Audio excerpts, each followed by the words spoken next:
So our cartridges are all clean. Depending on the age of your cartridge, it might not be as white as this, it might be a little grayer, but as long as there's no debris within the crevices, you're good to go.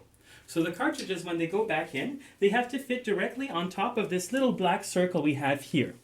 Now all three other cartridges here are placed on top of that circle, so I'll go ahead and put the fourth one in. Now that they're there, I have to make sure that the mesh top here is cleaned off. So you don't want any debris here because this is what's bringing the water up to the pressure gauge. So you want to have an accurate reading. So once that's cleaned off, you can put the cap here which connects the four cartridges together. There you go. Next, you have to make sure that the track around the filter here is cleaned off, as well as the O-ring, the gasket that goes around at the base of the connecting part for the two sections of the filter. So here we have the gasket in place.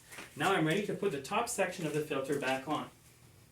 Now there's no exact orientation I have to put it in, but what I like to do whenever I place the top back on is use this here, because this is where the water goes out whenever you're air leaking the system. So you want to point this somewhere that's not in a dangerous spot. So what I'll do is I'll go and point that directly against the wall because there's not that much water coming out, and I don't want the water to spray over the rest of the stuff inside the shed.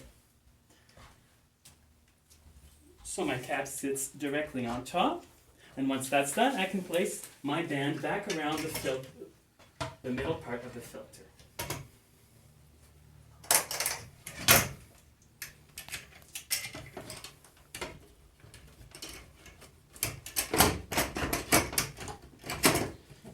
Go, and then I place the first washer, and then the spring and the second washer, and I can start hand tightening this for now, and then afterwards use the socket to tighten it to its fullest amount. Now it doesn't have to be completely like you don't have to tighten it too long, as it's snug in place and that your band is covering both ridges of the cartridge.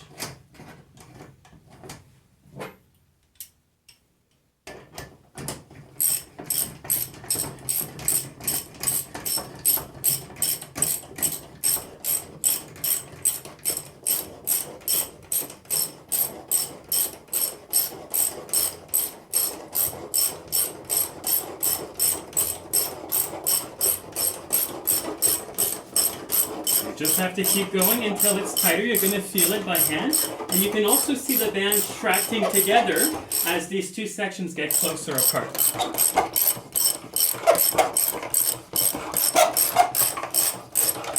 And you're going to stop whenever it's starting to get harder to pull the socket in place.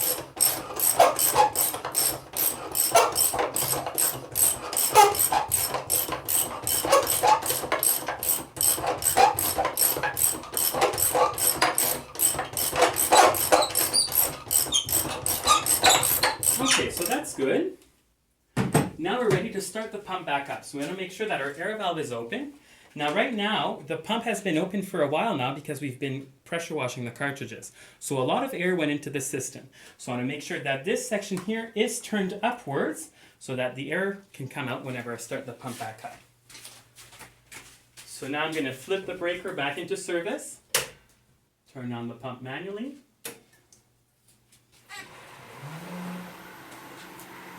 Now what I'll do, just because the air valve is pointing towards a wall, I don't want too much water to go on. So I'm just going to put my hand here to protect the wall a bit, to turn it off once the water's coming through.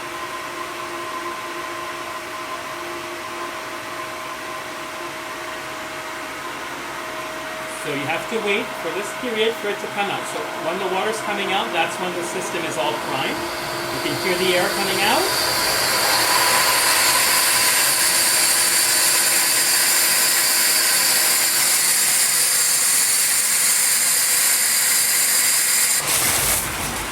And there you go.